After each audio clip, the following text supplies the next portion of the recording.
Hypecast mit Tom Reimann und David Bell.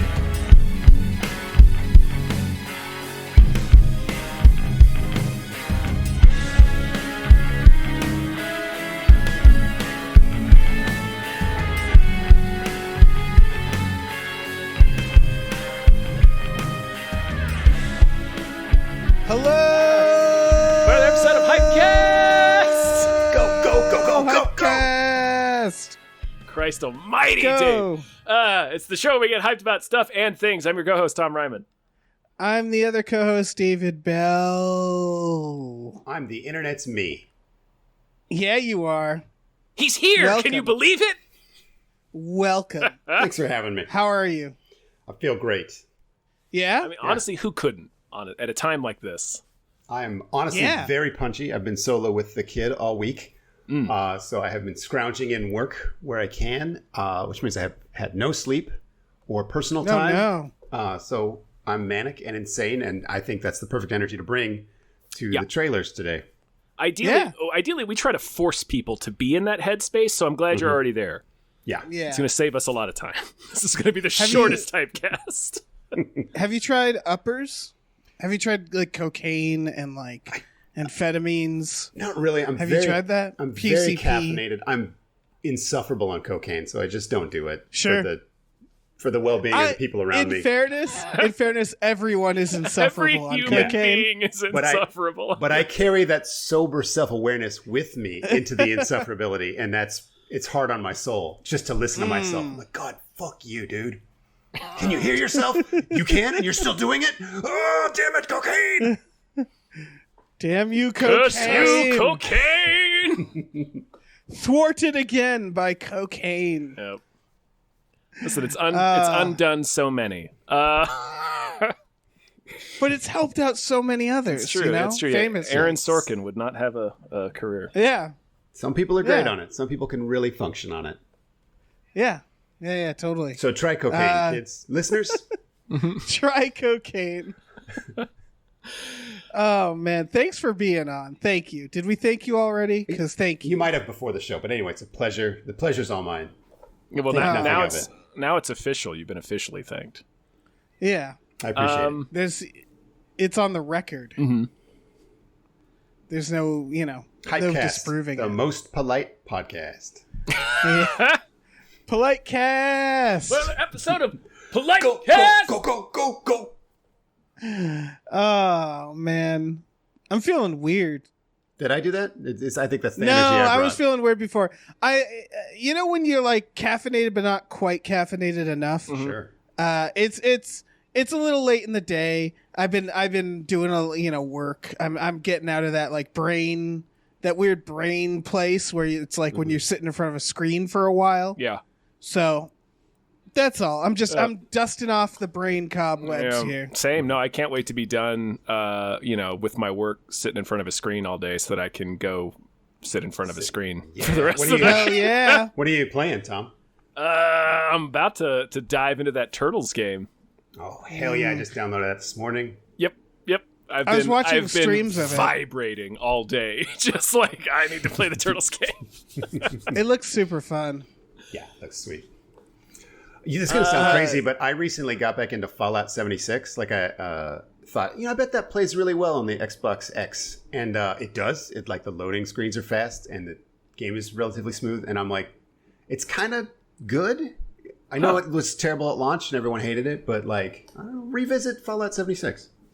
Okay. I mean, I never played it to begin with, so for me, it'll be like first time, and I'll just assume it was always that good. So that's cool. I don't know if I'd go that good. I'm just saying, like, compared to how it launched, and everyone's like, "Aw," they're just like really disappointed and down on it. And I was one of those people because I enjoyed Fallout 3, Fallout 1, 2, 3, even Tactics. I liked the Fallout, and then Fallout 76 came out, and it was just kind of everything was worse because there's just sort of people around, and the game wasn't very alive. Nah. Yeah. It sort of reminds me like when Elder Scrolls Online first came out, and this is like, oh, this is just like worse Skyrim. Yeah, that was real slow. I never got back into that, so I can't speak on if that's good today. I would have no idea because that was tragically boring. Man, It was real bad. I apologize to the good people of Tamriel if it has since improved. But... Hey, let's thank some producers, Dave. Let's thank some of our Patreon producers. All right, fine. Hey, big thank you to Ombre. Thank you very much. Thank you. Thank you to Heathcliff's Helping Hamfuls. Thank you. Thank you to the conveniently placed self-destruct button on the top of every baby's head. Mm-hmm. Thank you to Left. Thank you. Thank you to Samuel Beckett's Donuts and Mortgage Emporium. Thank you so much. Thank you to Ryan, the Silly Money Goose. Thank you. Thank you to Snapper Carr, Punches God in the Dick. Thank you. Thank you to @NerdNumbers. Thank you to Mike the Lurker. Thank you so much. Thank you to DJ Finney. On the ones and twos. Thank you to Dracula, the bus driving vampire. Toot toot.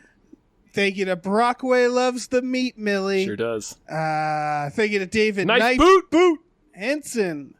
Thank you so much. There's a knife boot in the trailers today. I'm very excited. Okay, thank you to Grumblebee. Thank you to Screaming Horse Pyramid. Thank you to Look Mom on a Podcast. Thank you to Seismic Charge Noise. Bwom. Thank you. Thank you to Deborah's Awesome, Barbara's Great, and Cancer Can Go to Hell. Thank you to Numino Ultramicroscopic Silico-Volcano-Coniosis Anti-Disestablishmentarianism Jones. Thank you. Thank you to the baby from Eraserhead. Thanks. Thank you to Chiz Lily Tits. Thank you to these 7 Bs. Thank you to Breezy Ruizy. Thank you to Davy Francis 9. Davy Goes to Hell. Thank you. And thank you to MVB. Yeah. Woo. All right. Trailers. Wait, there's a knife boot in one of these trailers. Did I miss the knife boot? Don't worry, I'll remind you. Okay. Well, the first trailer, obviously, is for Piranha Women. For real? Yeah, for real, this could be the only trailer we talk about today. Yeah. These are Full Moon, which is, I didn't even know they still made movies. When I saw the Full Moon logo, I'm like, what the fuck are we? This is like a year 2000 type thing. Yeah. What else did they make? They made like Doll Man and like, I want to say the Puppet Masters and like, God, like those are their 2 big ones. There was just, if you went to the video store and picked movies by the raddest cover and didn't recognize any of the actor names, like that was a Full Moon movie for 3 or 4 years. Oh, word. And so, but that, like I say, that was around 2000 is when you'd see those movies come out. Right. This cover is no different. Versus Puppet Masters. I'm trying to think of other Full Moon movies. Ooh. This one is women who, through I think a scientist, become piranha women. Mm-hmm. Like were piranhas almost. Oh man, I guess we don't need to talk about it more. I guess that wraps up that one. I liked that they were sort of sick and they're like, oh, there's no way to treat my weird disease. And then this guy's like, have you tried piranha DNA? Let me. I'm just going to throw a word out there, and when it hits your ears, you just react how you normally act. If you don't like it, we don't even need to say anything else. Piranha. Right, and like piranha DNA, classically makes you sexy too. This makes you horny and sexy. I didn't know if that was related. The medical field, medical science needs more heroes to sit down and think how many of the world's problems could be solved by splicing in some piranha DNA. Mm-hmm. Right. So now you mentioned the sexy. I want to talk about that because I love talking about sexy ladies. Now, my take on that wasn't that the piranha DNA made them sexy, but that doctor wasn't a very ethical doctor, the one injecting people in untested piranha monster DNA. I think he just worked with hot girls. I think that was the thing, is that he's like, I'll treat my patients, but only if they're hot ladies. And I'm like, I guess I can relate to that. As someone who injects a lot of ladies with piranha DNA, I should like, Ogos, maybe. Yeah. Maybe get the fuck out of my office.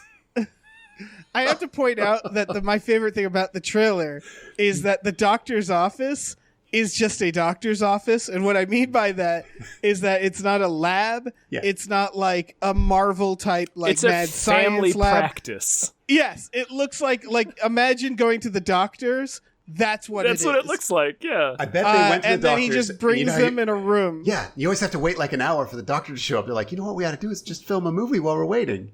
Yeah. It's genius. And then, he just has a room full of piranhas, which, he got them in there somehow, I guess.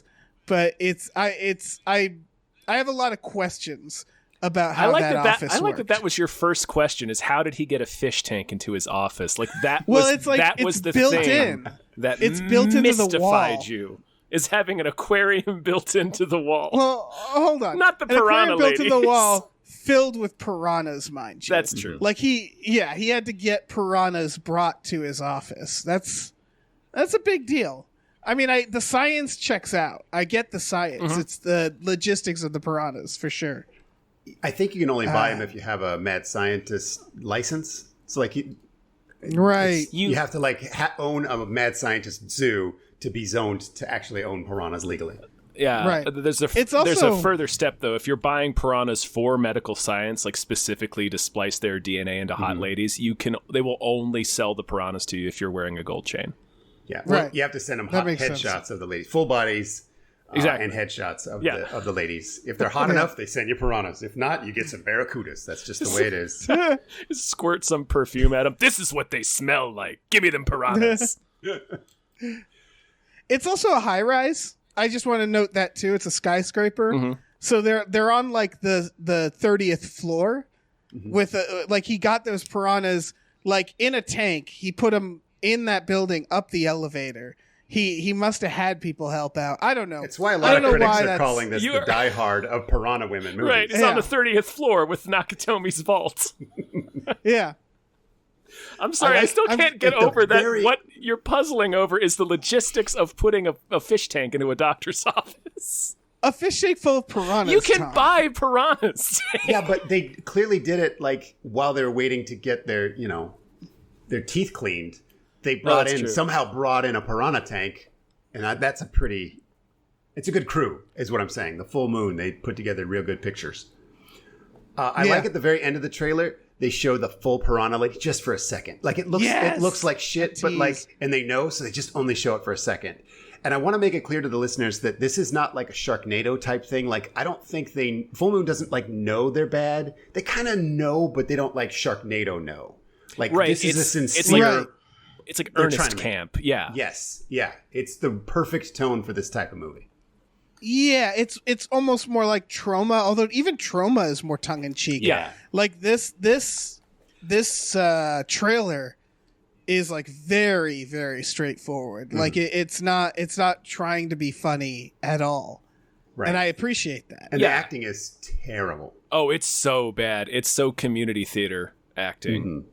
Yeah. But sincere. Yes. It's like they don't have like Tara Reid in one of the lead roles or something. That's what I mean by the Sharknado tone, where it's like we're going to get people that are kind of like we all agree aren't very good and are kind of funny to put in a role like this. This is just all total unknowns, sexy unknowns with very sexy piranha teeth, full bikinis. Every scene seems to be like different bikinis. Like there was 9 to 10 swimsuits in the trailer. yeah. Yeah. And they're all living together in a house where absolutely dozens of pornographies have been filmed. Yes. Yeah. Absolutely. But like some of the swimsuits are tasteful. Some of them are like very pornographies swimsuits. Yeah, they are. It's like a home for piranha ladies, right? Yeah. The idea is like, so you become a piranha lady, you have to live here. It's like keep a yourself Corey out of Feldman trouble. compound of piranha ladies. Yeah. Yes. And then at the end, we have the full body piranha lady that just looks like a Land of the Lost monster. It's pretty great. Yeah, it's It's a great. full on, like a chubby slee stack. I loved it. yeah, When so- she popped out of the water, I'm like, I was already sold, but this is double sold. 10 out of 10 Piranha Women. Right. Did not need that, but I'm glad it's there. Yeah, it was a little cherry on top at the very end. It's like in case you were on the fence still about Piranha Women, let me interest you in a full body Piranha Woman. Yeah. How does that grab you? I'm like, I'm like, because sold. when it's just the hot girls with the teeth, I'm like, all right, it's good. It's good. But it's exactly what I expected. And then that Yeah. full Piranha Woman is like, okay, you clearly we have a took my movie. expectations and exceeded them. Yeah. All right. Well, I guess we'll move on to Wait, this. we're moving on? I just want to talk about All Piranha right. Women. We can talk. Just I feel like I want to watch it before I spend an entire podcast talking about That's it. a fair I guess. point, I guess. And plus, we've said everything about it. I suppose. Yeah, we covered the doctor's office fish tank, which is all I really needed to talk about. Really only thing you broke care down about. those logistics. Yeah. Yeah. I'm surprised you guys aren't familiar with Doll Man and Puppet Master. Those are like, Oh, I'm familiar with Yeah, those I guess movies. so. I'm just not Okay. familiar with Full Moon. I see. Like I never flagged that as the student. Like as a person who used to just live in the horror section of Blockbuster, I have seen the covers of those movies many Yes. times. It's just once I found the Full Moon and I recognized that logo, I was like, these guys have the tone that I like, and so Right. I sort of sought out their movies, and I was always, I don't know, I can't think of any others off the top of my head. It's been many years, but I'm glad they're back, and it seems like they're doing exactly what they did so strongly 20 years ago. Did they ever Oh, yeah. make a werewolf movie? Because that's money on the table right there. I mean, if they have, you would have seen it. That's true. Yeah. Yeah. I don't know. Werewolf seems tame compared to Piranha Women. But it's Full Moon though. It's right there. Oh, yeah. I guess they could do like hot werewolves. You can Is always there a second type? Women. That's fair. That's more than fair. There is only one type of werewolf, Yeah. and that is powerfully erotic. Yes. Boom. All right, I guess we've talked enough about the Piranha Women. You're right. All right. But Well, thank let's you talk for about- having me on for such a special trailer. Of course. Oh no! When I found that trailer, I was like, "Oh, this is destiny." Yeah, this the is stars have perfect. the full moons have aligned. Yeah. I'm constantly texting you guys about Piranha Women, just unrelated to Yeah. anything. Yeah. Just like, like, so you I had guys- another dream. Listen to the G. No, hold on. Listen. I'm Hold on. gonna group text everybody. All right. Let's talk about Persuasion. Oh, yeah. Sure. This is Dakota Johnson just getting food on her. Yeah. Yeah. that was Mostly. weird. That must She have gets just gravy, been a hilarious jam. joke in the 18th century. Just like, Yeah, this is just fucking slayed people in Jane Austen's friends group. Yeah. This. I mean, I like Jane Austen movies. So, like, honestly, like, Sense and Sensibility, Pride and Prejudice, I love that shit. So, like, So you're into this? yeah, I'm totally I will probably end up seeing this at some point. It's coming to Netflix, Sure. so it'll just be there. I think casting Henry Golding in a Jane Austen movie is pretty cool and smart. Yeah. is that Snake Eyes? It's Snake Eyes, yeah. Okay. Yeah, Snake Eyes is a great choice for anything. Yeah. If you hand me It's- your resume and it says I was Snake Eyes in any context, under any circumstances, you got the job. Honestly, yeah. It's fair. Yeah. Because it's like three guys, It's- right? It's like, well, actually, only two guys because Snake Eyes doesn't speak, so nobody voiced him on the cartoon, right? So it's really just Ray Park and Henry Golding. I'm saying if you just said I made a video when I was 7 and I played Snake Eyes, I'd That's say true. yes. That's true. What if have you the were part. in the Brian De Palma film Snake Eyes? That's true. I'm fine with that too. Does that count? Yeah. I Okay. believe so. I think Gary Sinise's character was named Snake Eyes. Right. That's why it's called Snake Eyes. Yeah. Yeah. It yeah, I mean this is super British. I actually just realized I haven't seen any of the Senses and Sensibilities or You seen Emma? the other one you mentioned. No, I don't seen think I've Emma? ever seen any Jane Austen shit. What else God. what are the other things? I mean, those are her big ones. Well, I'm going to have to get in. I'm going to have to do like a Jane Austen thing going. Like You got some like, full moon like, to watch first, I think. Yeah, yeah. I don't know. We got some Piranha Women. I got Hana's going on a trip soon, so I'll have the house to myself, so I can just fucking watch a fuck ton of Jane Austen films. Does she not watch that type of movie? I don't know. It just seems like a good thing to do. Okay. Just sit around the house when I got time. Yeah, well, make sure she's time to there. myself. She's there for Piranha Women. Make sure, because otherwise she'll Yeah, of course. she'll never forgive you if you watch that without her. Oh, obviously. I liked that the bad guy from Hudson Hawk was in this, but He sure probably is. Still not going to see it. Yeah. I might check it out. This seems like the type of horse shit that I'd be into, so I don't know. Well, I just I feel inexperienced. Yeah, just now. low stakes, fussy British romance. I don't know. Yeah, it's very fucking It's fussy. so That's- it's the fussiest, honestly. yeah, it's that part is a little hard, but you know, she's we'll see. kind of We'll doing see. like it feels like a very modern tone, not just because like the mixed race casting, but like she's sort of doing this like fuckable nerd thing, like, oh god, I'm such a goofball, you know, just like, oh, I'm just this beautiful woman who just sometimes drops jam on my head. Aren't I a wacky nerd? Who could ever love me? This, you know. I saw a tweet of saying like Dakota Johnson has a face that knows what an iPhone is, and that I also kind of agree with that. Where it's also just like I would say everybody we've actors are just so perfect now that whenever there's a period piece like this, it just feels a little off because like you seem a little gym buff, Snake Eyes. Everybody like, just seems so modern. Right. Yeah, gym buff. That's a good way of putting it. With, yeah. If I saw Brad Pitt in the 18th century, I'd be like, absolutely fucking not. Yeah, get out of here. You don't belong here. Get back to your time machine. Get me a Russell Crowe. Right. There's no technology back then that could have created a Brad Pitt. You know. Yeah. It's that being said, Troy is great. Peter O'Toole. Let me wash his body. I think it's his last movie too. It's one of them. It's a good one to go out on. Yeah. Well, next trailer is for Blonde. This is the Marilyn Monroe film with Ana de Armas. It's from the director of the assassination of Jesse James and Killing Them Softly. And apparently it's NC-17. Did I hear that correctly? Yes. Yeah, something it is. On Netflix. So I guess we're going to see JFK's dick, right? I assume that's what we're going to see? Yeah. He's just going to helicopter his way through it. Have you noticed there's been a lot of full frontal male nudity recently? At least in the stuff I watch. Kids in the Hall, the new Jackass movie, of course. Mm-hmm. There's one I'm even forgetting about that. I was just like all in 2 days I saw so many dongs. I'm like, well, all right, gentlemen, go get it. Yeah. Dicks are back. Yeah. Dicks are back. Dicks are bigger back than ever. Yeah. This apparently has Adrian Brody in it.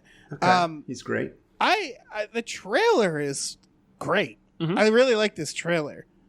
It seemed a little like on the nose, where it's like darkness, darkness, sadness. Now a voice from the shadows says, become Marilyn Monroe, as if it's a second personality living within you. And then she's like, I'm Marilyn Monroe. And she's all cheerful and like turning it on. And I thought, right. It was just a little on the nose, is all I'm saying. That are you trying to sell it as if like she's legitimately like a schizophrenic person? Like she has a whole second personality? Because I'm on board if one of them has like superpowers or something. If you're going to do a full like Shyamalan thing. They sort of did that with that mid-90s made for HBO movie Norma Jean and Marilyn that had Mira Sorvino in it. Mm-hmm. Where like Norma Jean, I forget her last name, was her name before she changed it to Marilyn Monroe. And so like for the rest of the movie, Norma Jean appears to her as a separate character, sort of like Gem and the Holograms.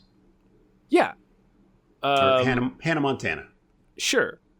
And I'm trying to think of William Hurt in A History of Violence. That's what I was thinking of. Okay. That's the reference I was trying to pull, but I couldn't pull. You were William trying to think of Turbo Teen.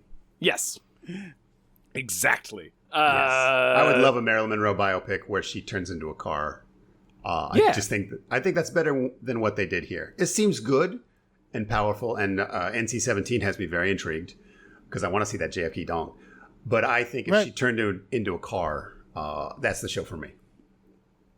I've heard this. No, that makes sense. There's been a bit of controversy around the rating, I heard, as this movie was getting developed. Like, I believe it's being released on Netflix, and I think Netflix originally planned to put it in theaters, but then sort of panicked. And so, it didn't end up at Cannes. I don't know if it's going to end up at any festivals or anything. I think it might just go straight to streaming. And this was like a big sort of like high profile get for them. So like it getting an NC-17 seems to have really screwed a lot of people's plans up for it. That's interesting. So I'm wondering how like prudish the NC-17 is going to end up being. Right. I don't know. It's also like we haven't quite figured out what it means to have an NC-17 on Netflix yet. Right. because you either have a kid setting or you don't, which seems like if you have like a 16-year-old kid, it's like, well, where does it like that? I personally wouldn't care, but I assume parents care. So like that's got to be kind of confusing, because it seems like Netflix for like, maybe it's all, I was about to say, for a teenager that's looking to jerk off, Netflix is probably a really good source. And then I remembered the internet existed. Yeah. And maybe none of this matters. Yeah, I don't think maybe any of it matters. literally none of this matters. Yeah. So that I might can't be even the imagine. answer. I can't even imagine like how easy it would be for a child to access, or how difficult it would Yeah. be for a parent to prevent that. I guess I should put it that way. Yeah. Yeah, I think we all know Also- how easy it is to find whatever you want to find, but Yeah. Also, Garrett Dillahunt's in this, of Terminator: The Sarah Connor Chronicles fame. oh, And Deadwood, sure. Yeah. But mostly the Sarah Mostly Connor the Sarah Chronicles. Connor Chronicles, sure. Yeah. he was pretty good in that. That was He was good. Nobody talks about that show, but I really liked that show. yeah. It had some silly moments, but I quite enjoyed that stupid show. There's that moment. Jason talked about that on The 9/11 moment. Yes, the 9/11 moment. Yeah. Where It's so good. the guys have to explain to Sarah Connor what was 9/11, and she's like, "What? You're telling me they what?" And it's like all done like through pantomime and like montage. It's so funny. It's amazing. There's also my favorite thing is the fact that James Urbaniak shows up in multiple episodes as a villain, and it that really threw me off. Yeah. Great show. Everybody watch the Sarah Connor Chronicles. I'm gonna but- throw two more details at you guys about this movie, Blonde, the Marilyn Monroe movie, before we move on. Sure. One, it is 166 minutes long. Oh, that's long. Yeah. Two, music is done by Nick Cave. Oh no! Of course. Well, yeah, that actually makes sense. Yeah. Didn't he do the music for I think he did that director's other for films? another film. Yeah. Yeah. I mean, I'm into this just because that director's quite good, and I don't know. There's Ana de Armas is she's showing up in everything right now, and I feel like she's kind of killing it. I'm really she was great in Knives Out. She was great in the Blade Runner. She was great in the Ben Affleck Himbo movie. Like she's just kind of killing it in things. So this And is here's just the yet dream another role thing. where you get to play two parts in one, Yeah. like the I Moon guess. Knight. Yeah. I watched one of those behind the scenes with Oscar Isaac talking about how he transforms between the two characters, and he's talking about himself like a starstruck fan. He's like, God, Oh, no. I start to transform between Mark Spector and Stephen Grant, and like you could just tell from the eyes that I'm a different person. It's like, okay, buddy, like you're You're not supposed to say that about yourself, yeah, man. you're this generation's greatest actor, obviously. Yeah. But he is. Has anybody he's- has anybody watched Moon Knight? Yeah, Because no, I enjoyed sure it. haven't. I enjoyed it. Okay. Moon Knight. Maybe I'll watch it. The Marvel Universe was always where people dumped their craziest ideas. So someone clearly would go to Marvel and say, like, I have an idea for Moon Knight. They're like, I don't even want to hear it. Just do it. And so Moon Knight is just crazy. Every story arc is new and different, and he's always reimagined and crazy. And so that's kind of what the show was. It's like someone took all of that crazy and tried to boil it down into the best crazy. And so the show's all over the place. He is excitedly playing multiple characters like he's a kid out of film school, just like eager for his big break, like just acting the shit out of it. And the special effects are fantastic. The fights are pretty brutal. Anyway, I'd give it a recommend. It's also like 4 episodes long, Cool. so it's basically I'll like check it out watching one sometime. movie. There's a CGI right. hippo. Ooh. I'm sold. Yeah, Yeah, I like it. That's like a good saying CGI Piranha hippo. Woman. Yep. Yeah. Well, next trailer is for Entergalactic. This trailer doesn't really explain what it is.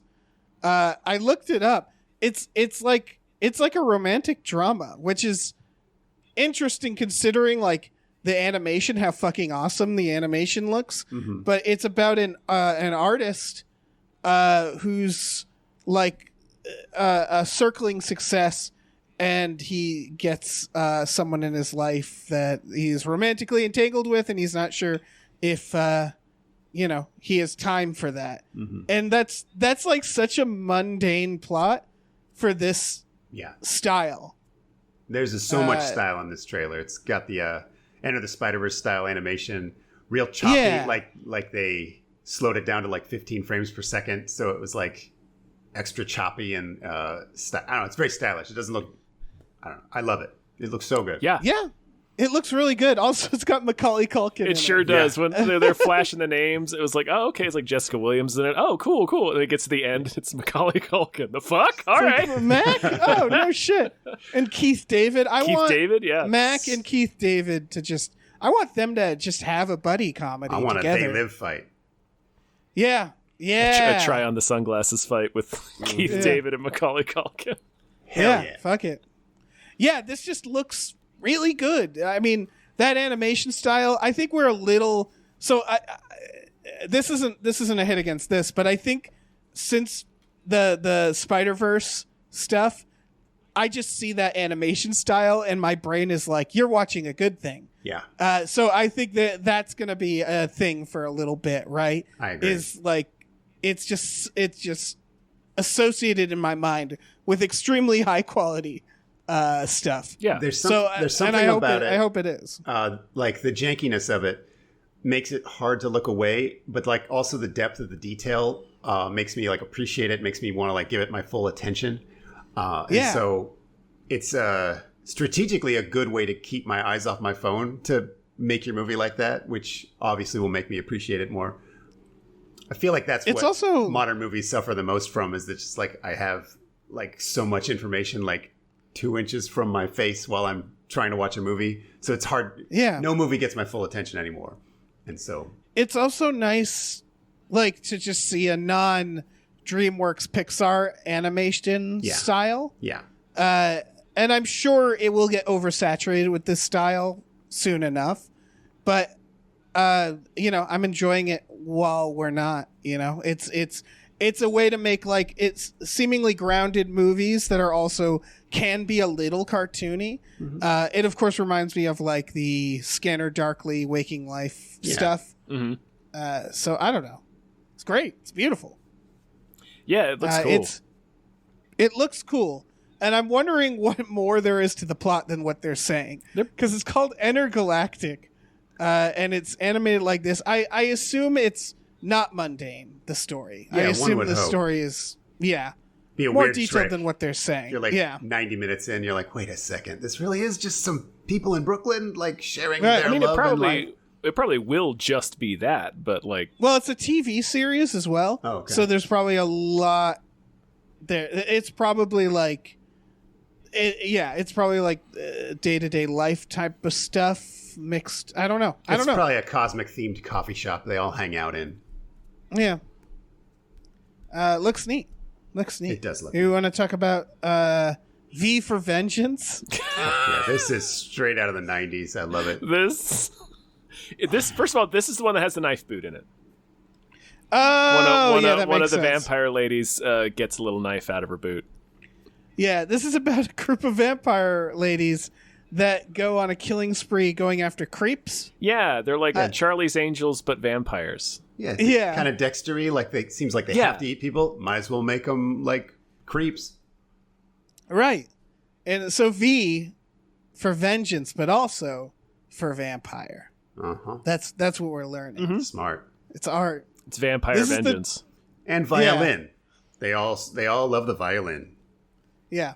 God, I hope so. They're also like just out in the sunlight, so we've got some strange vampire rules. Yeah, we're clearly like playing with the mythology, which fine, sure. That's fine. I'm fine with that. This is the director has never done anything else. It's literally her only credit is this.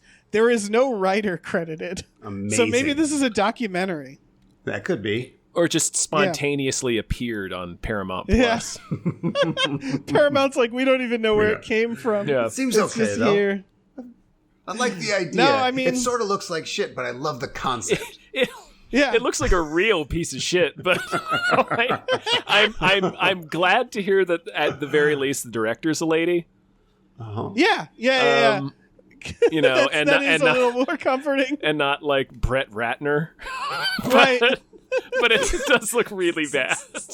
It does, but it seems like a great double feature with Piranha Women. True, yeah. Mhm. It looks Yeah, like it's- that level of bad where it still could be fun bad. So Yeah, for sure. yeah. I have high hopes for this Yeah, movie. I don't hate it. It looks like shit, but I don't hate it. It looks like Yeah. like a less mean-spirited John Carpenter's Vampires.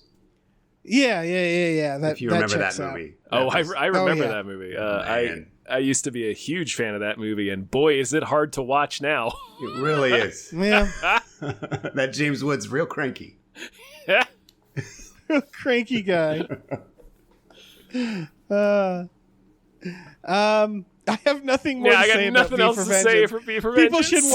should check out the trailer, folks. I think it It's might suffer. vampire ladies. I think it might suffer for having a female director because it feels like this movie needs that male gaze to sort of take it to the to have like the you enthusiasm. mean to function financially? That might be, yeah, I think so. I just think it's going to feel strange where it's like, wait, this vampire kung fu lady's kicking this dude's ass and we're not perving out on her butt or anything? I don't know. Maybe they should look more like Blood Rain. Blood Rain. Uwe Boll film Blood Rain. Blood Rain. It does seem like this was filmed in the same pornography house as Piranha Women. Yeah. And like the same, it looks like Same the movie. talent pool. Yeah. It looks like the movie takes place entirely within that house and also a hotel room. Yeah. Like a motel room, excuse me. It's in the I'm Piranha Women excited. universe. Yeah. Yeah. It's Oh my God, the what PCU, if it ends like the PCU, the Piranha Cinematic Universe. what if it ends like Split where like they reveal that the Piranha Women are there too? Oh, I'd be so into that. Yeah. I'd appreciate Let's get that a lot. going. Yeah. Next trailer's for Bros. Bros. This is Different area codes. Yeah, it's like a Billy Eichner romantic comedy where he falls for a total bro dude who's like, Yeah. I usually like Billy Eichner stuff. He's got like a real aggressive personality, and he's just got the one note. But He's very funny. yeah, I think he's very funny. Like, when he does the writing, I think it's really funny, and I think he wrote and directed this. Maybe He He didn't direct it. direct It's it. directed by Nick Stoller, Okay. but he did write it. Yeah, Nick Stoller also co-wrote it.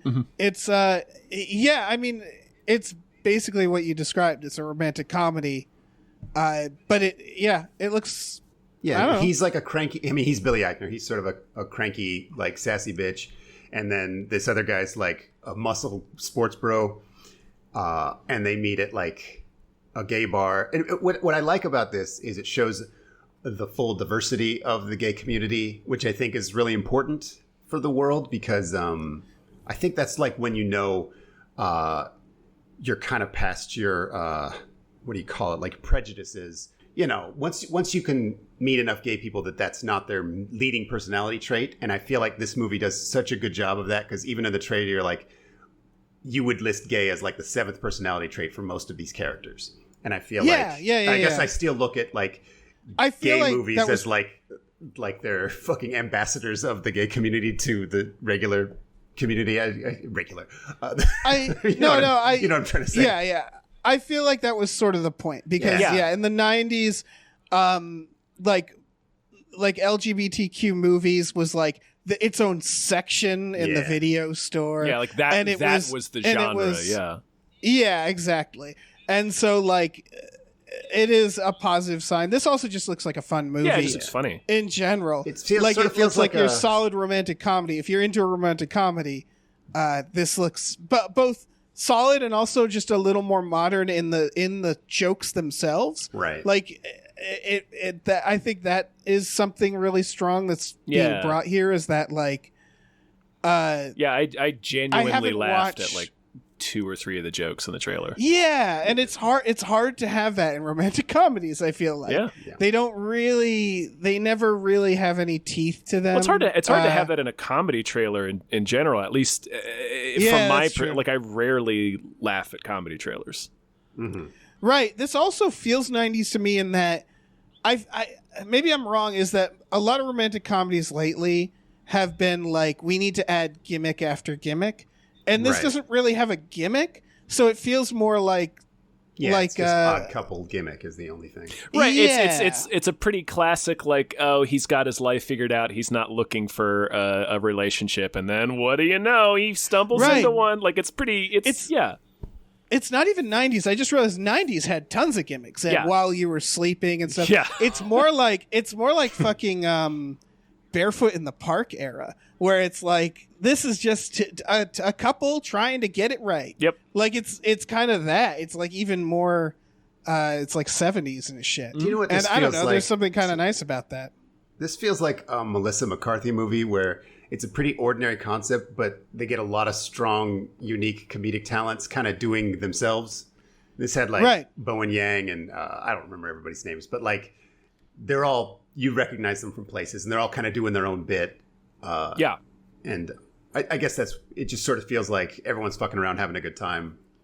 Seems like Well, I was about to say, I think that's what a lot of those movies rested on, which is like, no gimmicks. We're just going to get like kind of charismatic people. Yeah. People you like and you want to see succeed, and you know like that is I feel like what they're resting on here, and it seems like it's going to work based off who they got. Yeah, I'll watch this.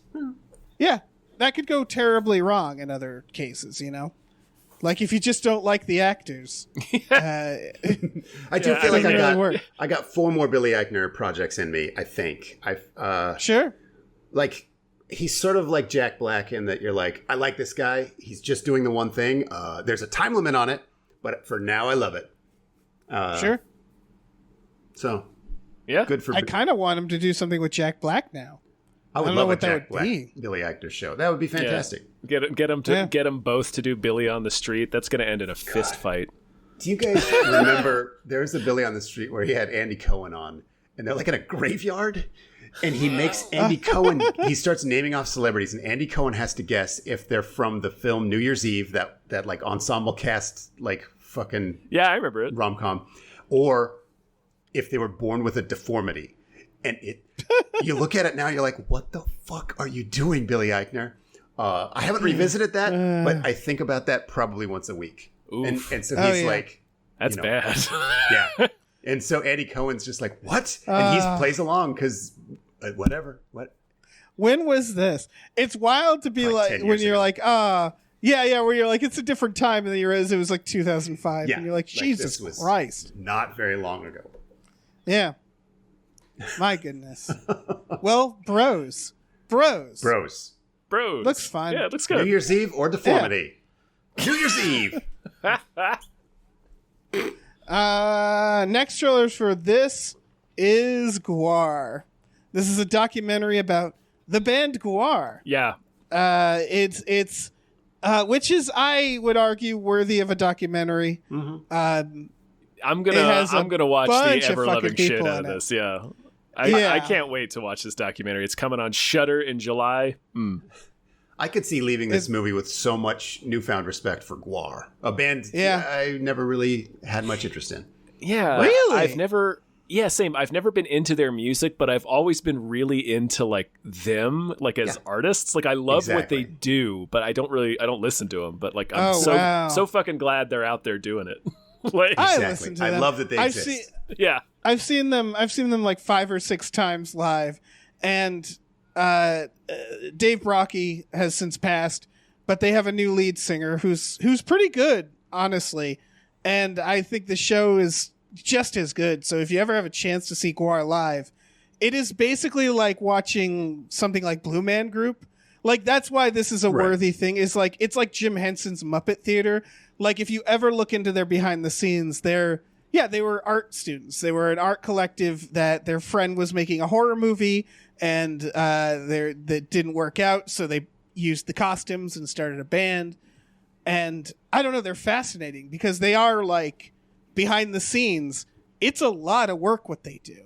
Sure. To put on this ridiculous show. Yeah, it's like what they do is closer to like I mean, it is literally a stage show, but it's like you wouldn't call a concert a stage show. You know what I mean? So what they do is like it's a stage show. It's like it's performance art.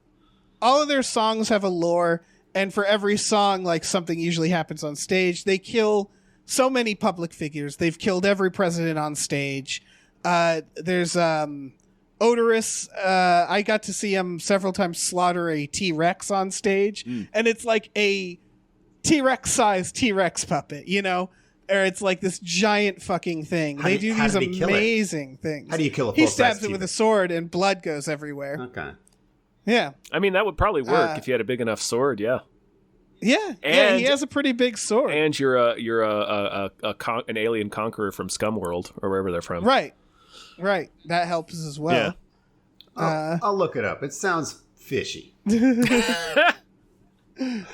not saying I would, but if were I Odorous Orungus, I would try to stab a Tyrannosaurus. Is there some sort of a blessing on the sword?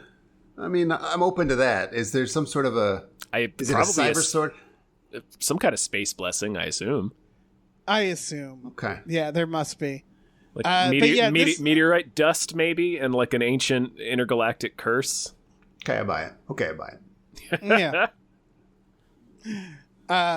Yeah. This was long overdue, in my opinion. Yeah, it's weird that this doesn't already exist, but I'm glad it's here now. Yeah. Mm-hmm. But yeah, people Google. I think the dinosaur's name is Gwar. You can see it. It's not to scale, but it's pretty big. So it's a baby. He kills a baby T-Rex. Yeah, you could argue that. He kills Whoopi Goldberg's partner. I remember it can like Rex. swallow. It can like swallow people and stuff. It's a lot of fun. Has anyone ever died during a Gwar show? I bet there's going to be a real sad part of this. I mean, someone certainly died associated with Gwar. Well, sure. I guess that part will be sad. But I don't know. I'm sure people have died during Gwar shows, not because of Gwar shows. They scored a lot of weird fluids. Yeah, I saw a Gwar perform outside during a festival in Florida during a lightning storm. It was awesome, and in retrospect, probably not something that should have happened. But no one died. That happens all the time, like on way like less cool things. Like yeah. There's I remember seeing, I think it was a thing for like Unplugged or some kind of concert series on VH1, and they're talking to Gavin Rossdale of Bush, and he's talking about performing Glycerin on stage in a rainstorm, and he was like, it was a live wire in this microphone. If I touched it, I would have been electrocuted to death. Jesus because Christ. of all the water. Don't let the days go. That would be his last words.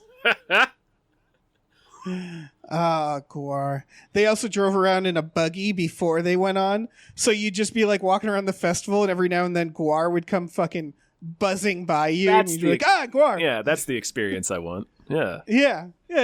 I bet it'd be real easy to sneak backstage at a Gwar show. I mean, not easy. It'd be a high effort, like, costume, but you'd go straight through. Yeah. Security wouldn't be like, hold on a second. Guy covered in Tyrannosaurus Rex blood. Let me see your pass. Right, well, depends on if it's before or after. If it's before, that would work. Mm-hmm. After, we're all covered in T-Rex blood. That's the unity of Gwar, is by the end, everybody is covered in blood. It's beautiful. It is. Everyone has the same staph infection. Yeah. Just swish it around in your cheeks a little bit. Yeah.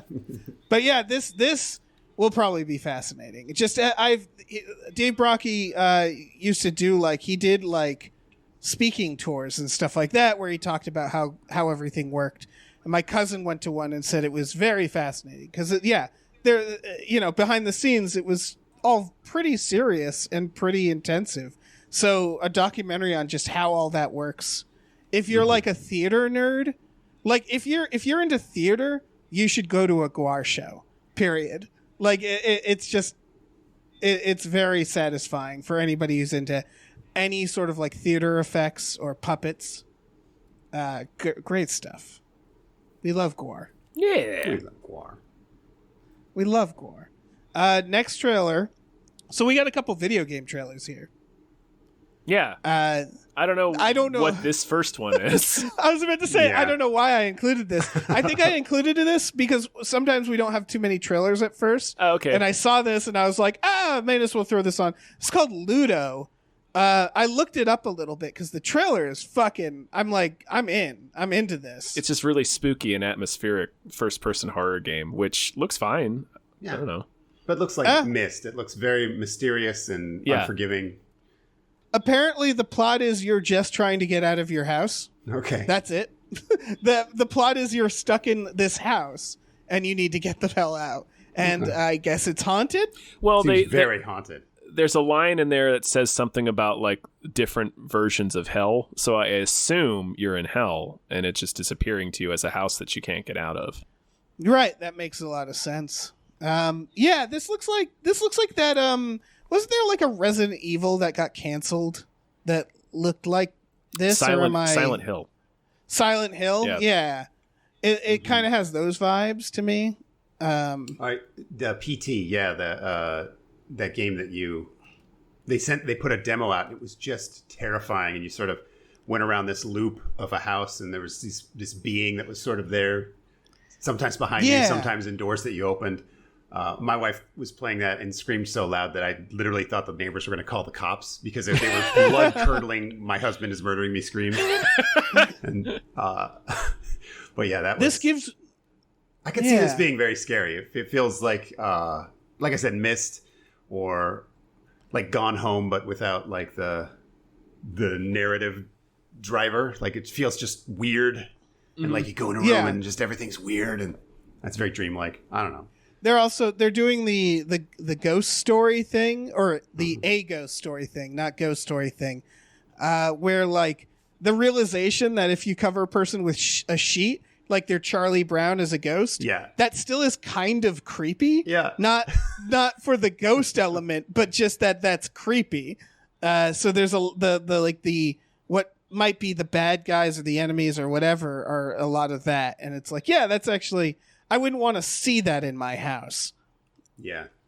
I'd be worried, like, you don't want to pull the sheet off, but you don't want to, like, lead with a front kick. Like, what if that's, like, somebody playing a trick on you? Right, what if it's grandma? Yeah. What if it's grandma and grandma's confused? It's grandma's own fault if it's grandma. Yeah. It feels so bad. That's fair. Kicking grandma. Yeah, she's But getting it's a 2 tough feet planted and full-on, completely horizontal drop kick right to the chest. That's what grandma's getting. Yeah, that's fair. That's fair. Yep. I'm going to give you the Zangief flying drop kick. Yeah. Not Man, for the this trailer first time. doesn't even. This trailer doesn't even have that many views. Why did I put it in here? I don't know why. I you I want to play it. It looks good. I think this looks good. Do you play games like this? Like this? Yeah. Not that often. I play horror games, but they tend to be more like the next trailer we're gonna do. Like first person horror. I guess I did play the Alien Isolation, and I played that full through at one point for 15, 16 hours straight. Jeez. And that took a lot out of me. So that might be part of it. I don't know. Have you played Resident Evil in the VR? Either 7 or 4? Yes. Yeah. Those are very... Yeah. Yeah. Oof. They're a bit much. It's too much. I played it. It's too much. We played it in a party and took turns in like maybe 5 minutes. Like you put the VR on, you're like, oh nope, absolutely not. Like, I now see that this was a bad idea. Well, let's get into the final trailer. Yeah. And this is also a video game trailer, but people will understand if they know us why we have to talk about it. The trailer for the Texas Chainsaw Massacre game. This is from the makers of the Friday the 13th game. Yeah. Gun. And to a lesser extent, the Predator game. Yeah. It's 2 studios. Is that correct? I think so. Yeah, and so this looks... Oh, my God. It looks so fucking good. It looks very familiar to Friday the 13th in like, okay, there's people jumping out of windows, sneaking around. doing tasks. Like at one point, someone has to turn on like the power. Yeah, if you've played the Friday the 13th game or Dead by Daylight or other asymmetrical horror games, this is the same formula, just with the Texas Chainsaw Massacre setting of the original films, and boy, does it look good. I suspect it's going to be better than all of that. Oh yeah. I mean, the Friday the 13th is still the best one, in my opinion. Not just for the gameplay, but for just how much attention to detail there was. Like, they really incorporated everything is, like, screen accurate to the movies. The music is all there. And it looks like they're doing the same attention to detail in this game, which is, like, most of the reason I'm excited. Because I already know basically how the game is going to play, because I've played their other games, and this is the same genre. Right. But yeah, that's, like, the strong point. The strongest point, I think, of the Jason game is how close it is to the movies. Yes, how lovingly they recreate the movies. I would also argue the size of the levels really matter. Yes. Because that's why I never got into Dead by Daylight, because it never felt like horror. It felt like action. And so the Jason games, there was a lot of sneaking, hiding under beds, jump scares, these like organic horror moments. Because of the sheer size of every level, you had a lot of time where you're like, shit, where is he? Is he near me? And then suddenly, bam, he's there, and you have to run. And I don't know, those highs and lows there were really important to me. Mm-hmm. I have a weird... Sean, did you play any of this? Have you played? No, I kind of don't get into this. When I saw this game, I was like, I would maybe play this if I could fight back. Like, I really love Resident Evil, which is also this, survival horror, but like you can kill all the zombies if you want. When I saw this, I kind of got a tinge. I have this theory that this will be sort of the next thing that becomes very taboo. Like, I feel like in 10 years, we will look at a game like this like we look at trans jokes now. Like, it'll just be this thing that's just this unthinkable sadism that we will not be able to relate to in 10 years. Like, seeing these weird, dirty people like taunt you as they murder you. I feel like that's sort of the next step in our evolution as a society. I think we're going to look at games like this and say, oh, this is disgusting. What were we thinking? And I guess why? I feel like it's just at a certain point, we're all going to accept one another as people, and we'll start to be like, how do we become better people? And be like, okay, should we celebrate this type of sadism? And again, you're saying why. I don't think we can relate to it yet. I'm just saying this is the next frontier of societal improvement. We'll be having less of dirty hillbillies chasing us with knives and laughing as we die. Oh, so you mean hillbillies specifically? That's sort of Rob Zombie, dirty country people. I get you. Okay. Reveling in the sadism and torture. I couldn't understand because I thought you were talking about the violence, and it's like, no, we love violence. In a way, but there's a touch of joy and sadism to this violence that I think will be more apparent 10 years from now. In the future, we're going to look at something and say, like, that's some Eli Roth shit. Someone was jerking off when they did this. Like, it's just a theory. I might be crazy, but this is, I think, the first violence to go when we decide as a people that we're more against violence.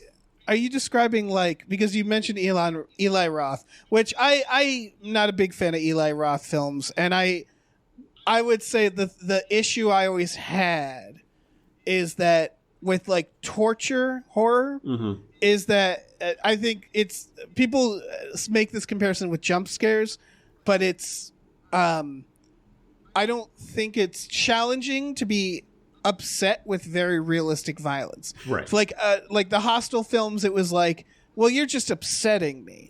Like like it's like a comedian tickling someone. It's like, well, obviously I'm going to react.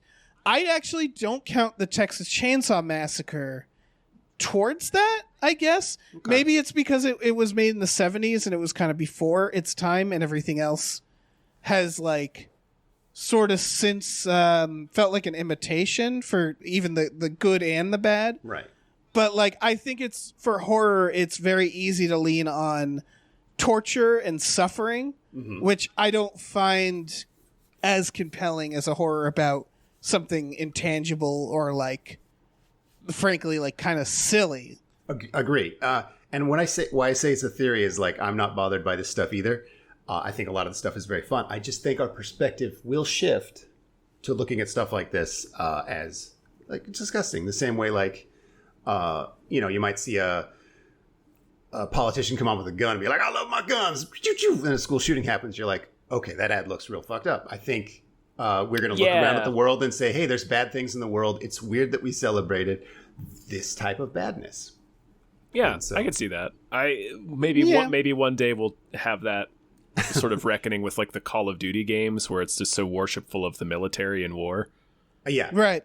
But something like this has no real hero. You're celebrating the bad guys doing bad stuff, and you're playing the person just trying to get away, which has a very like negative tone. You're just like, But there's so much joy.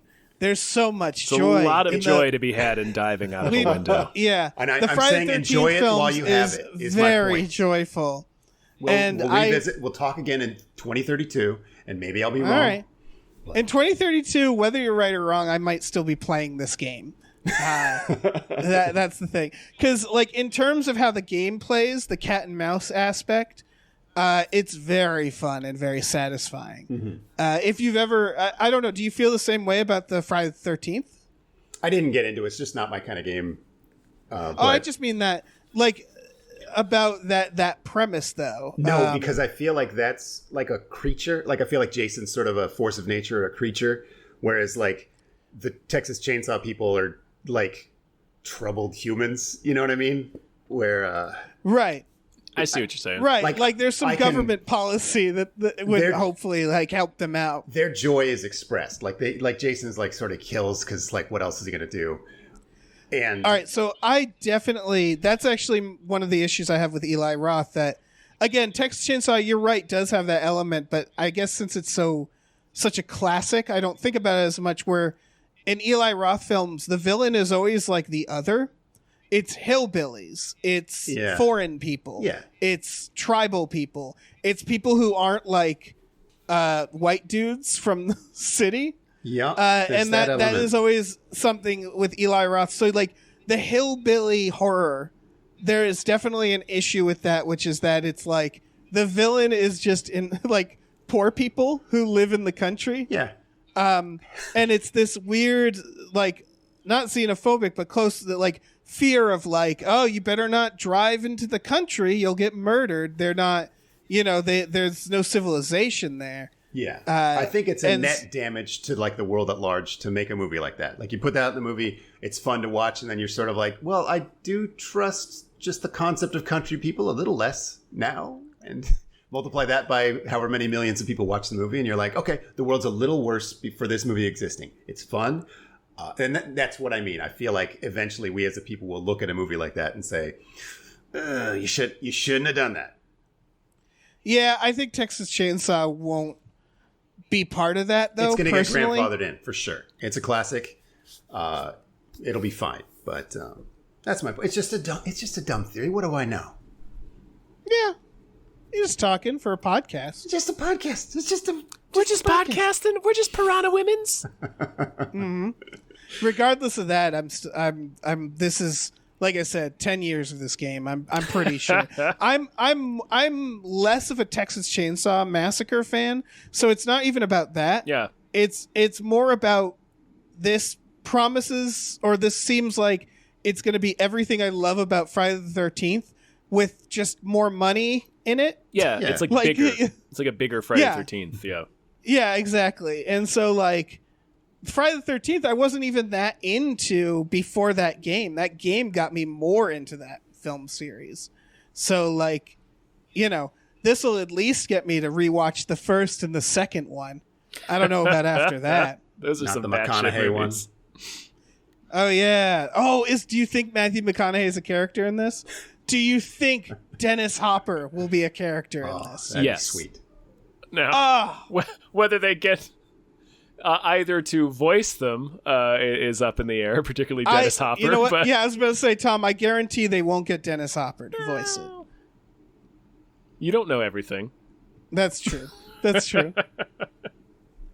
I'm very excited about this. Should we move on to news stories? Yeah. Okay, well, we have some more people to thank first. Big thank you to Chester's Prophet. Thank you. Thank you very much. Thank you to Definitely Not Guillermo del Toro. Thank you. Thank you to Brian, who Tom knows. Sure do. Thank you to Bob Grenville. Thank you. Thank you to Steven. Thank you. Thank you to Han Toomey, the confused cyborg. Thank you. Thank you to Asking Seven. Thank you so much. Thank you to Happy Ed 209. Thank you. Thank you. Let me jump in here. Thank you to Tiger George Pratt Thompson. Raindrops keep falling on my head. Thank you. Thank you to Dan Hackroyd. Thank you to Thank Manischewitz Maltov says economic solidarity is the path to paradise, comrades. Thank you. Thank you It's to true. E.T. Yeah. the Extravagant Terresticle. Thank Thank you. you to Cody Johnston's Time Machine Noise. Thank Thank you to you. Pete Fort Pagel. Thank you. Thank you to Glitterous, CFO of Michael Shannon's Chocolate Factory. Thank And you. thank you to pre-order Jason Pargent's new book. Pre-orders are super important. It's true. Okay, so we got a steamy new pick of Ryan Gosling as Ken in the upcoming Barbie movie. Hot stuff. I didn't know he was playing Ken, so this hit me like a bomb. This was like, oh my fucking god. I believe he's playing one of several Kens. Oh, that's cute. Yeah. Is one of Yeah. them like a schlubby Jason Alexander type? That'd be I a hope great so. visual gag. Get him in there. This is what's her name? Greta Gerwig? Greta Gerwig, yeah, and Margot Robbie. Yeah. I assume this is for children. I don't know. Honestly, I don't know I either. have no idea. I mean, it. I guess the point is, it doesn't feel like it's meant for me, and yet I'm going to want to watch this. Yeah, I feel like it's going to be like kind of a similar, not necessarily similar in content, but like a similar vibe or tone to like Clue. Yeah, so Okay. I think the thing about Barbie is we've kind of passed the unironic stage with Barbie, right? Like, I would think so. yeah, so I think that's what it is I think it's going to be very tongue-in-cheek. Mhm. It's going to be kind of, a more meta view of Barbie, I assume. And it could be very fun for that reason. I don't know. Yeah, I don't hate any of this. Yeah, she did Lady Bird and Little Women, so she knows comedy. She knows. I think they should go a step further and go full sincere.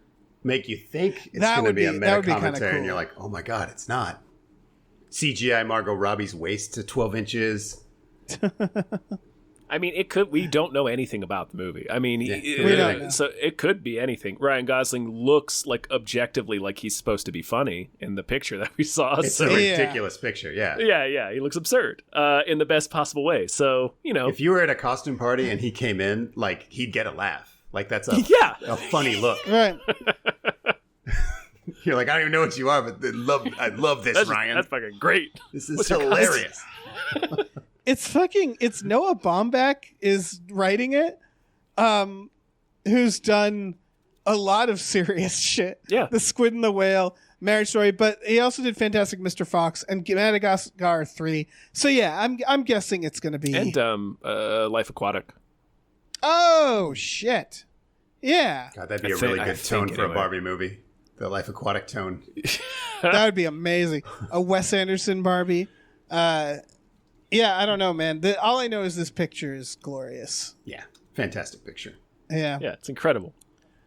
Other news: Taika Waititi is said that his Star Wars, which is going to be like the next the next Star Wars movies they'll do. That's the word. because Yeah. I think they took a real hit, right?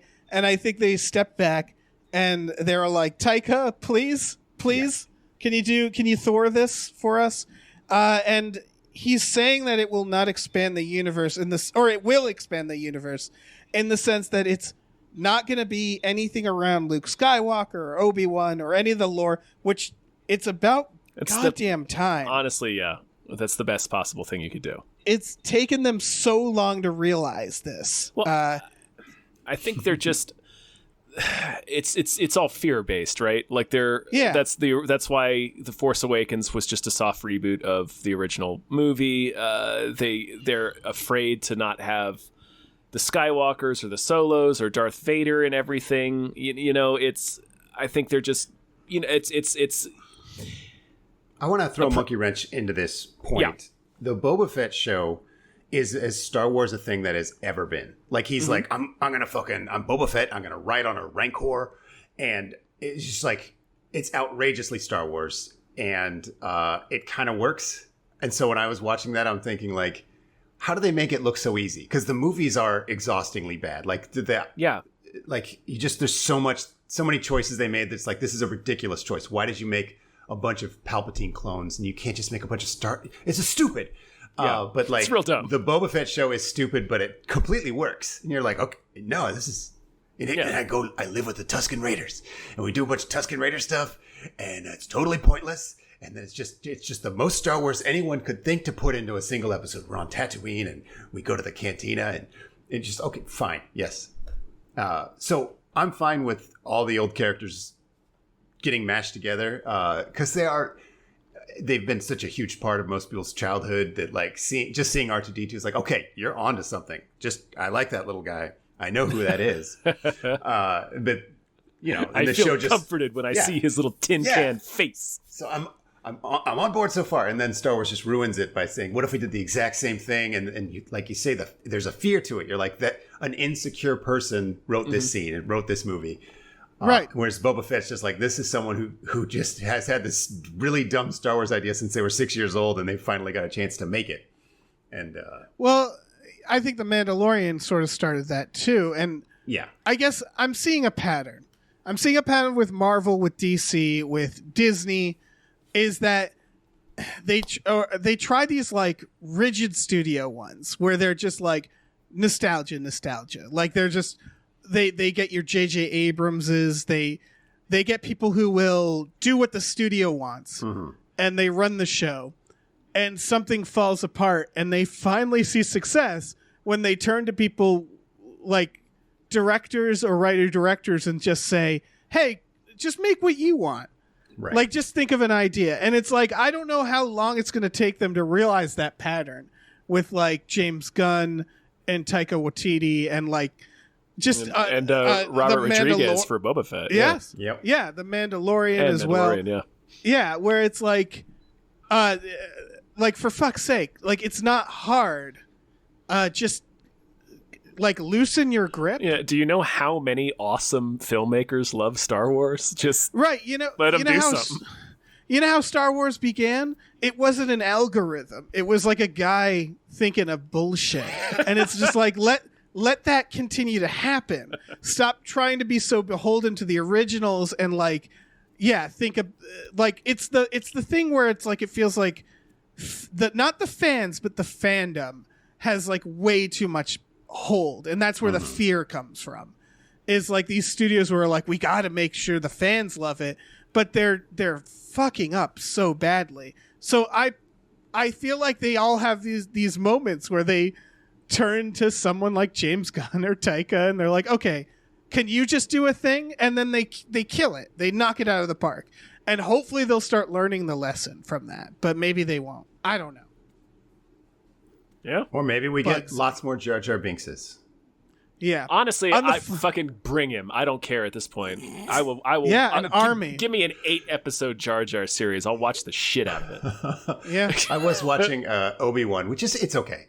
It's a little slower than the other shows. Yeah. But there was a fight and they CGI'd it, so it was young Ewan McGregor and young Anakin Skywalker having a lightsaber battle. It's clear like they were setting it up like, God, look at the bask in the nostalgia. And I'm like, are you trying to fucking make me nostalgic for the movies that ruined Star Wars for like 10 years? Yeah. Like, get this fucking off the TV. Making me nostalgic for 2005? Yeah. That's the terrible.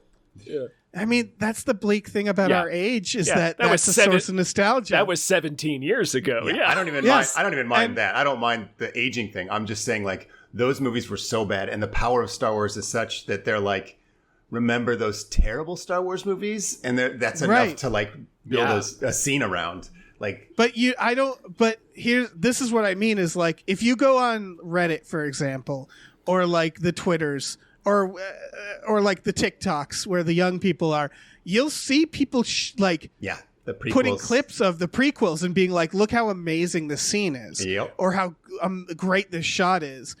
And it's like, fuck, man. Yeah, it made a comeback. That sucks. Through the lens of nostalgia. And it's never going to stop. It's never going to stop. They will become 30 whatever too and have this same moment Yeah. about things that suck now. They'll look back on the Star Destroyers that Palpatine rose from the swamp, and they'll be like, man, remember that shit? The best. Yeah, exactly. People will be like, that's incredible. That's my Star Wars. And it's like, God, fuck. He was a clone. You never saw it coming, man. Right. Yeah, I couldn't have possibly seen it coming in point of fact. Yeah. Yeah, it's almost as if it made no sense. They made it up, I don't know, as they were filming. Yeah. But yeah, I got through 2 episodes of that Obi-Wan show. I don't know if I'll watch anymore. It's That's fine. it's fine. I had trouble with like the basic logic in it and stuff like that of like the way the like the storytelling. Like I thought there was some really fundamental issues with the episodes I watched. Let me tell you the last cliffhanger they ended on. The bad lady learned about Anakin Skywalker's children, and then it zoomed in on young Luke Skywalker in the bed. Is he going to die? What's going to happen to this young boy named Luke Skywalker? Cut to black. All right. I'm not even talking. So I don't. Sorry for the Tom, spoilers. I know you haven't seen this. I don't care. All right. This is also not a spoiler. Is like they had a scene where Obi-Wan was fighting on a rooftop, and the lady who's like looking for him has been sitting on the rooftops looking for a commotion. She sets all these bounty hunters against him. And they show her look over and see the fight. And you're like, oh shit, she found him. She starts running on the rooftops, and you're like, oh, here she comes. Obi-Wan finishes his fight and then goes down to the alley and has an entire scene. And then we just cut to another scene and the show continues. Yeah. And so it's stuff like that where it's like, okay, so you set up this thing where someone was watching him and ran across the rooftops to go intercept. And then she doesn't do that. So there's like this basic like language, this film language where it's like, what is happening? Like it's disorienting at times. And it's especially funny when you compare it to Robert Rodriguez's Boba Fett stuff, who speaks that language so well. Robert Rodriguez, you know where every character is, and you know the consequence of everyone's actions at all times. And seeing Obi-Wan, where it's just like, I don't know, I think I forgot about one of those spaceships. It really doesn't matter. It's Star Wars, right? Right. I've seen a lot of support of just like, look, I love the show. I'm having fun. It's like, that's fine. Yeah. I don't think the show is. I think it might not be well made. That doesn't mean it's bad necessarily, but like, I had a lot of trouble following basic moments, or not following, but like I think in that episode, the next one, a character goes in one side of a tunnel and the character goes in another side, and then they never cross paths even though they're enemies. And it's stuff like that where it's like, wait, what happened in the tunnel? Was there more tunnels? I mean, there could be, but the way they set it up is like, ooh, they're on a collision course, and then they're just not.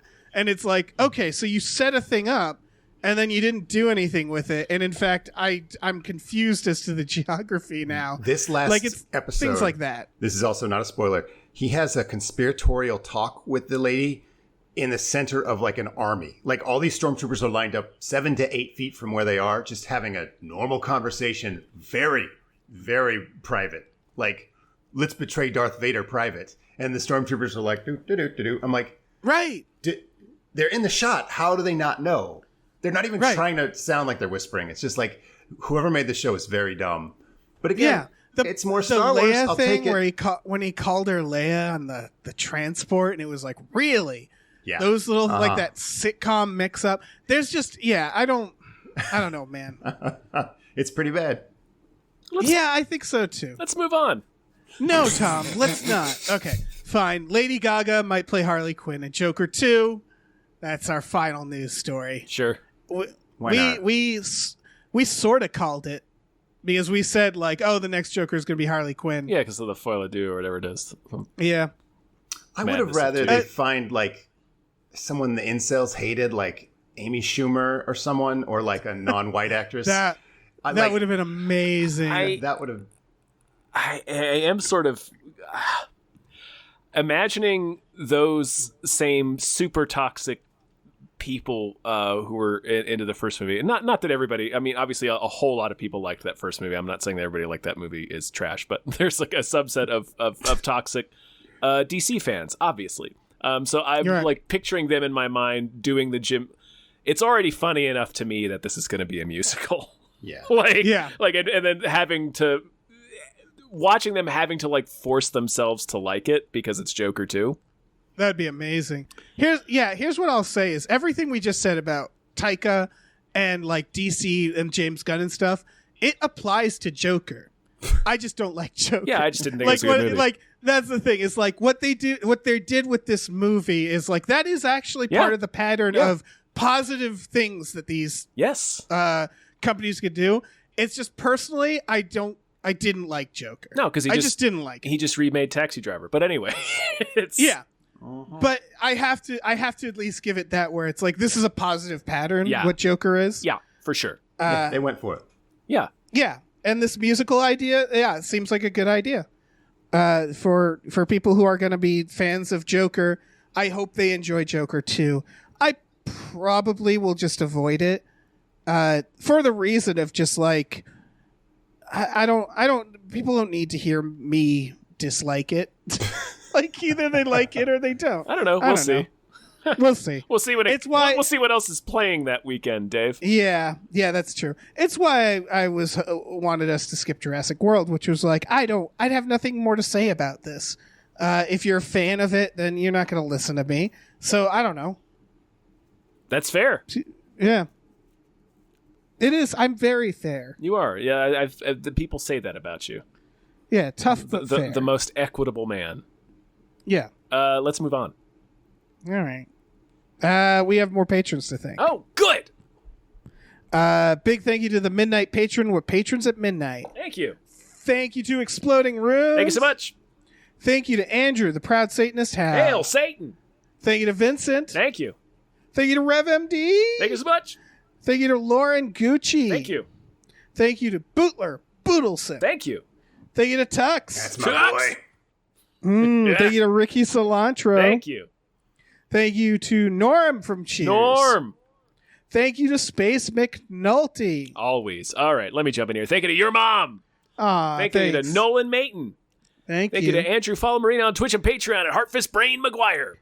Thank you. Thank you to AJ. Thank you to Tip Drizzle. Thank you to Burrito Mouth. Thank you to the Ghost of Dave Thomas. Thank you to Aaron Burser. Thank you to Christopher Robert Sparts, Esquire. Thank you to Mackenzie Fuck Shuffling with Willem Dafoe's confusingly large dick. Chill. Thank you to Funky J. Thank you. And thank you to Pie Guy. Pie Guy. Thank you. Dave. Thank you. Dave, now we've come to the end of the road. No. And still I can't let go. No. I need to know if you have in your little thoughts, dig deep into your little thoughts. Right. If you have any more thoughts about installing a fish tank in an office building. Yes. Well, all right. So you have to get all that. I guess you get the water from like a tap. Is that how you do that? But like, do piranhas, are they I'm salt just fucking water? with you. I want you to tell me if you have a movie that deserves more hype, Dave. I do. Oh my God, I do. Sweet. This is called Alienoid. This is coming out in July, at least in Korea. Alienoid is Korean for Piranha Women. Yeah. Yep. Piranha Women. Let me tell you, it was considered for movies that deserve more hype. This is a time traveling martial arts alien movie. I don't know how else to describe it. That's funny.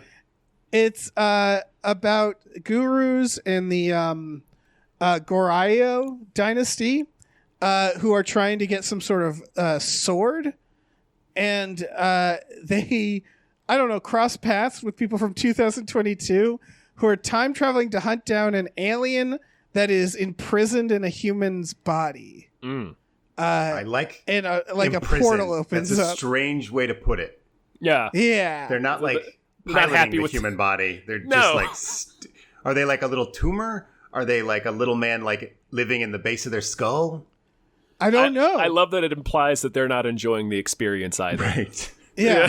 Listen, I want to get out of this guy just as much as he wants me out of him. Yeah, are they like heckling him? Are they like a second personality just heckling him? I really hope it's all of the above. Yeah. This is a two-parter. This is part one. Google the trailer, Alienoid. It's exactly what it sounds like. It is both exactly what it sounds like and really hard to describe. It's out of control. It looks pretty fucking sweet. Yeah, it's got like that. It's also indecipherable. The trailer is indecipherable. Yeah. I looked up It's the got actors to see if because I thought I recognized one of them. I do not, but they're all from Korean dramas. They're all from soap operas. Nice. It's got a little of that Kung Fu Hustle, or RRR almost like special effects or stunts where it's a little Looney Tunes, but it's also looks like it has legit martial arts in it. Mm-hmm. Yeah. And then it also has Independence Day level alien attacks on cities. And so I don't know, how is that not the most awesome thing ever described? Yeah, it's every idea. Yeah, it's got all the ideas. It is every idea. Yeah. It's in space. It's got It's a Joker musical. Yeah, it's a musical. It looks fucking out of its mind. There's shots of a car coming out of a portal and crashing. There's a little kid-friendly alien robot. Yeah. That's his a buddy. There's people flying around. There's whips that like Scorpion from Mortal Kombat flying through the air. There's a robot, a humanoid robot man, and one of them has an alien imprisoned inside them. There's trapped somewhere within. in there. Yeah. Somewhere in there, there's an alien. There's a screaming alien. So it's just keep it down. It's just fucking unbelievable. I don't know, man. Yeah, But it looks pretty sweet. I have nothing else. What's it called To again? add. What's it called again? Alienoid. Alienoid. Okay. At least that's the translated version of the title. I'm sure Inadequate it's something title, else. for sure. Yeah. That needs Yeah. more. Yeah. But people just Google that, Google it and watch it, and then hopefully it'll be here soon. Maybe Netflix will pick it up. They've been doing that. Yeah, that's true. It'll get here, Yeah, one way or another. Either on Netflix or trapped within a person's body. Exactly. Maybe I'll fly there and volunteer. You could be that prison, Dave. I would love to be that prison. Yeah. Honestly, this movie is what I see when I close my eyes anyway, so I can skip it. I would be I was going to say you might already be the prison. right. I would be a really good prison. Hana tells me every day I'm a prison. You are. So it would be. I think I can do this. Dead weight, I think is what she said. Right. Yeah. Yeah. Yeah. Which is like being trapped. Exactly. Yeah. Yeah. So yeah, I don't know. Check out Alienoid. It looks perfect. Honestly, Perfect film. yes. Oh man. I think that's a sode. We've done it. We did it. We Woo! did it. Sean, thank you so much for being on the show, man. Thank Thank me. you. What do you want to tell people? What do you want to plug? Let me What do you want to say? I, with my dear friend Robert Brockway, we run the website 1900hotdog.com. Hypecast's own Tom Ryman is a columnist there. What? It's me. Ooh. That's you! And you write very fun and funny articles. So far, mostly about movies, if I'm not mistaken. Yeah, I mean, it's your area of checks expertise. Pretty much all of them. I might try to branch out into some books. I don't know if I told you this. I think I told you this in our work Slacker and an email. But your Hard Target one was fantastic. It was. Oh, thanks. I loved it. I loved every word of it.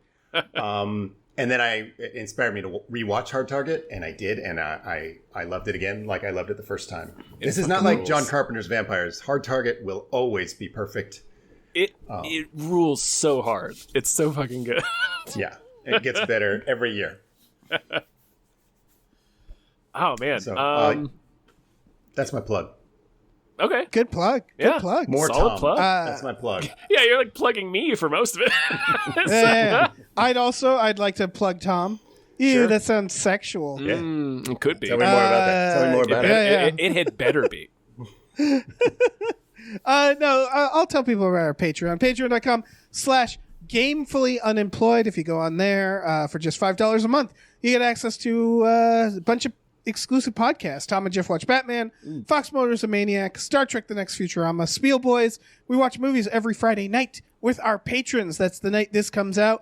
Also, we this Saturday, we're playing Friday the 13th. We are, yeah. Yeah.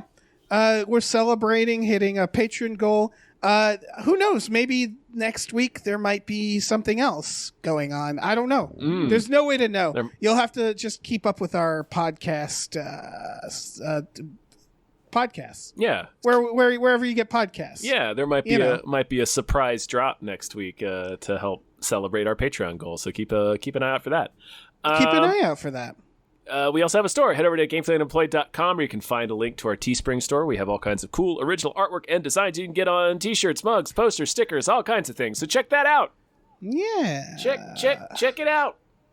America. We're America. Boy, we sure are, man. Celebrate. We couldn't be less America, honestly.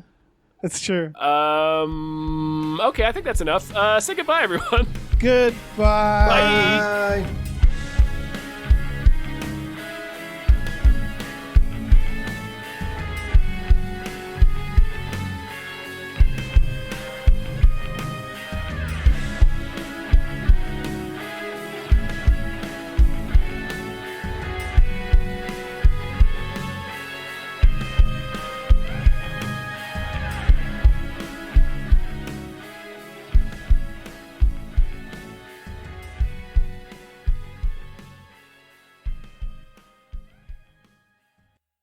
Our music is produced by Chris Corlew. You can follow him on Twitter at @thecorlew, Corlew, and find more music at shipwreckedsailor.bandcamp.com. Our channel artwork is produced by Michael Vincent Bramley. You can find more of his artwork at instagram.com/mvbramleyart. Our episode artwork is produced by Justin Brown. You can follow him on Twitter at @JustinTBrown and find more of his artwork at artnessbyjustinbrown.com and justinbrown.info. Hello, human peoples. You're listening to the podcast network of Gamefully Unemployed. To support us and gain access to great exclusive podcasts like Fox Mulder is a Maniac, Tom and Jeff Watch Batman, Star Trek The Next Futurama, and our latest show, Spiel Boys, head over to patreon.com/gamefullyunemployed. We do game streaming, movie nights with our patrons every Friday night, and you can even commission your own podcast about anything you want. Literally anything, within reason, and we have to do it. You are quite frankly out of excuses not to go visit patreon.com/gamefullyunemployed. That's patreon.com/GAMEFULLY unemployed, which is spelled like it sounds.